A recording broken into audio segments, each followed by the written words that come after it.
La storia del piccolo Cesare, il nome è di fantasia, non è una storia facile. La spensieratezza che tutti i bambini di 9 anni dovrebbero avere, Cesare non l'ha mai conosciuta. Lui è dovuto diventare grande fin da subito. In questi anni ha accudito il padre, malato, mentre la mamma si faceva in quattro per portare a casa uno stipendio per mantenere la famiglia. Una storia difficile dove l'amore ha dovuto fare i conti con la sofferenza. Cesare, alunno modello, quando tornava a casa da scuola dopo i compiti accudiva il papà. È stato così fino a domenica scorsa, quando il papà è stato vinto da quel male incurabile che in questi anni aveva cercato di sconfiggere per poter passare più tempo possibile con il figlioletto.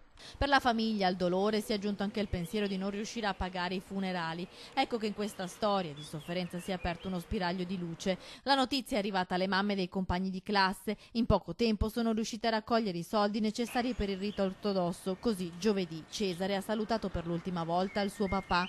Garante di questa gara di solidarietà, il parroco della chiesa della Beata Vergine del Suffragio in zona Cave a Padova, che ha aperto un conto corrente per aiutare Cesare che sogna di diventare astronauta e la sua mamma. Credo che sia importante dare la possibilità, non solo momentaneamente, l'emozione ci porta ad essere attenti, ecco, che crediamo e chiediamo anche che ci sia la solidarietà attraverso le famiglie, gli amici, anche nel periodo in cui seguiranno queste settimane un po' di emozione, di impegno nei suoi confronti.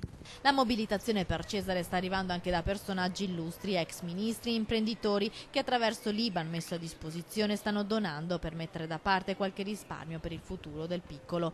Un bimbo che a soli 9 anni ha compreso l'insegnamento dei genitori mostrando grande dignità, reagendo alle sfide difficili che la vita gli ha messo davanti e diventando così lui stesso il sostegno maggiore per la mamma e per il papà. È una cosa normale quando ci si ama in famiglia di potersi sostenere. Ecco, certamente questo bambino che dimostra la sua maturità e anche l'affetto verso un papà che si trova nella necessità e la mamma che si impegna per la famiglia.